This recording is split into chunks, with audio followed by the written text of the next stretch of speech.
Welcome you all. Here is another interesting topic for you, that is abbreviation and how it is formed. What are the methods in which abbreviation is formed and what is its usage? Let us move on to the next slide. What is an abbreviation? As we all know, it is as per the dictionary's definition, according to the Collins Dictionary, an abbreviation is a short form of a word or phrase made by leaving out some of the letters or by using only the first letter of each word. So, why abbreviation is used? Why abbreviate? Using abbreviations can save time and enable easy remembrance of a long word or phrase. Abbreviations are also helpful when making notes on lecture, referring to books, etc. It also serves the purpose of making our written work shorter and reduces monotony. And we all know, as the modern people of the millennium, we regularly or very often use abbreviations. And the youngsters of nowadays, they sort to this kind of writing almost in everyday life. And abbreviation is um, not a new term for the youngsters, especially of the modern times. And we'll look into how and what are the methods by which abbreviation is formed.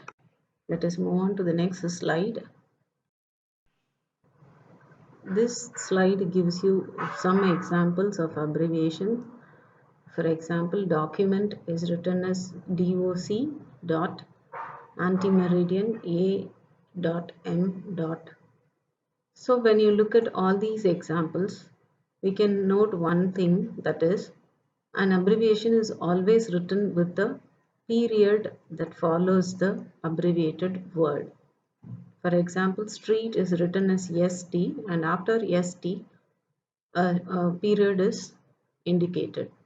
So always an abbreviation is written with a period and this has to be kept in mind or noted, a point to be noted.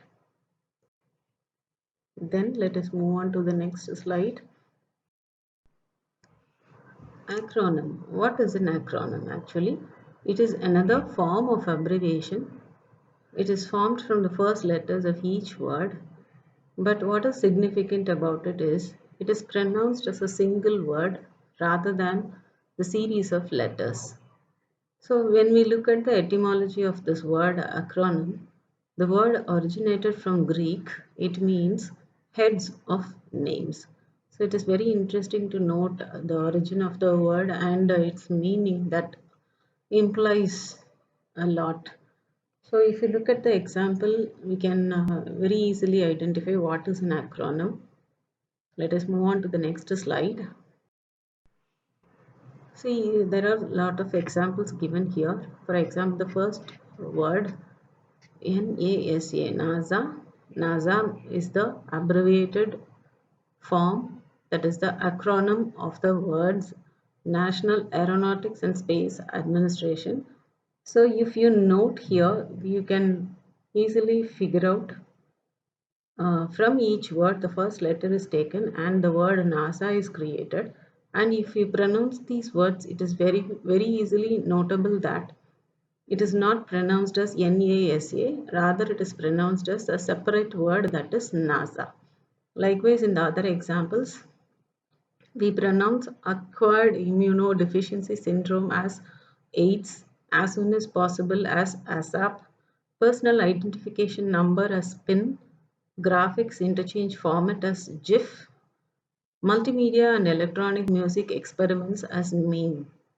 So here in all the examples, it is very clear that all the words are pronounced as a separate word, not as individual letters. And this is what is to be kept in mind when you consider acronym. So let us move on to the next slide that shows a slight variation of an abbreviation. Initialism. What is an initialism? It is an abbreviation, again, that is formed from the first letter of the words, but unlike acronym, which is pronounced as a separate word, Here, initialism is pronounced as separate letters when they are spoken. So to give you clarity, let us look into the next slide, which gives an example of what an initialism is. So from these examples, you can understand that here again, abbreviation is formed by taking the first letter of each word. For example, British Broadcasting Corporation, it is abbreviated as BBC. But one thing you have to note here is that it is not pronounced like acronym as a separate word, but rather it is pronounced as separate letters, that is BBC. Member of Parliament is pronounced as MP. Trades Union Congress is pronounced as TUC. Compact disc, we call it as CD. File transfer protocol, we call it as FTP. World Wide Web is pronounced as www. Automated teller machine, we all know, we call it as ATM. So here it is very clear that we are pronouncing the letters, we are not pronouncing it as a separate word. So which differentiates it from acronym. So all these three are various forms of abbreviation that serves its own purpose. I hope from this video or from this PowerPoint presentation, it will be very clear for you what is an abbreviation and what are its various forms and how they are formed. And in real life, we are using a lot of abbreviation acronyms and initialisms. And as language lovers, it would be very interesting to find out the various initialisms and acronyms that we use in regular day-to-day life. And I hope this PowerPoint presentation would be of a little help to you to identify what is an abbreviation, what is an acronym, and what is an initialism. Thank you.